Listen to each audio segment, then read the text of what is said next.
पर रामायण देखकर रावण मतलब अरविंद त्रिवेदी बहुत भावुक हुए। क्या? तुझे कैसे पता? हेलो ऐप से। देख, ये है हेलो ऐप। जैसे ही आप हेलो ऐप डाउनलोड करते हो, ऊपर सर्च बार में हेलो ट्रेंड्स मिलेगा, जिसमें सभी ट्रेंडिंग न्यूज, वीडियोस, आर्टिकल्स मिलेंगे। उससे आप डे टू डे इन्फॉर्मेशन से अपडेट रख सकते हैं।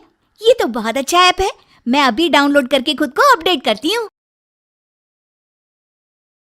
बंटवारा। चंदनपुर गांव में रमेश अपनी पत्नी रेणु के साथ रहता था। उनके 2 बेटे थे, अमन और गौरव। अमन घर का बड़ा बेटा था। उसकी पत्नी का नाम था सीमा। उनका एक बेटा भी होता है। उनकी शादी को 5 साल हो गए थे। छोटा बेटा था गौरव।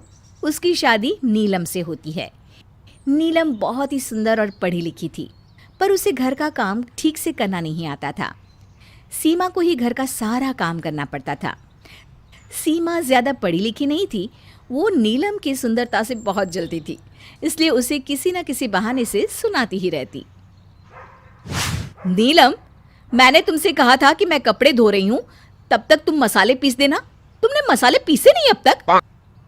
आपको पता है ना दीदी कि मुझे मसाले पीसने पर खांसी आती है, तभी आपने मुझे वही काम दिया। क्या मतलब है तुम्हारे कहने का? साफ साफ क्यों नहीं कहती? आप मुझे जानबूझकर ऐसे ही काम देती हैं जो मुझे करने नहीं आते, और फिर सुनाती रहती हैं। देखो नीलम, अब तुम बात को ज्यादा ही बढ़ा रही हो, समझी? नहीं, मैं बिल्कुल ठीक कर रही हूँ भाभी। सीमा और नीलम को लड़ता देख पूरा परिवार इकट्ठा हो जाता है। अरे तुम दोनों फिर से लड़ने लगी। तुम्हें भी कोई ना कोई बहाना चाहिए बस। अब क्या हुआ? कुछ नहीं मम्मी जी, बस भाभी को तो मेरी कोई भी बात पसंद ही नहीं आती। ये तुम गलत बात बोल रही हो मम्मी जी से। मम्मी जी, इसे कोई भी काम करने को बोलो तो कोई ना कोई बहाना कर देती है, और सारा काम मुझे ही करना पड़ता है। अब तो शादी को भी काफी वक्त हो गया है, अब तो आने चाहिए ना उसे सारे काम। अरे तुम दोनों आपस में झगड़ा क्यों करती हो? देखो बहू, अच्छे से एक दूसरे के साथ रहो तुम दोनों, क्योंकि तुम दोनों को यहीं रहना है तो प्यार से ही रहो ना। दोनों अपने अपने कमरे में चली जाती हैं। पता नहीं इस घर की शांति कब तक ऐसे ही भंग होती रहेगी। शाम को अमन और गौरव घर पर आते हैं। नीलम अमन के बेटे को होमवर्क करा रही होती है।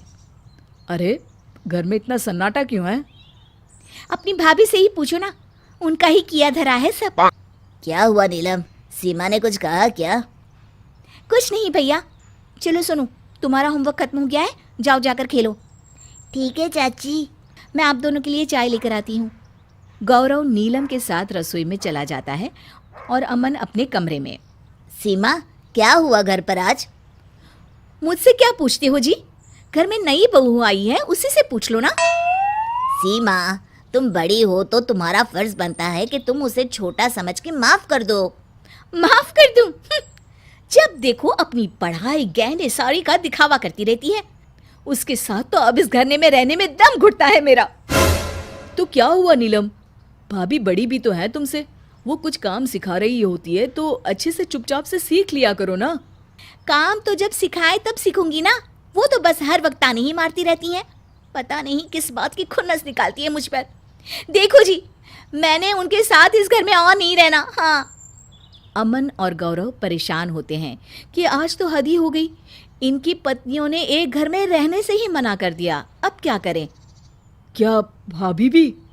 हाँ, सीमा कह रही थी कि हमें इस घर से अलग हो जाना चाहिए। नीलम ने तो यहाँ तक कह दिया कि अलग होने के साथ साथ बंटवारे की भी बात करनी होगी।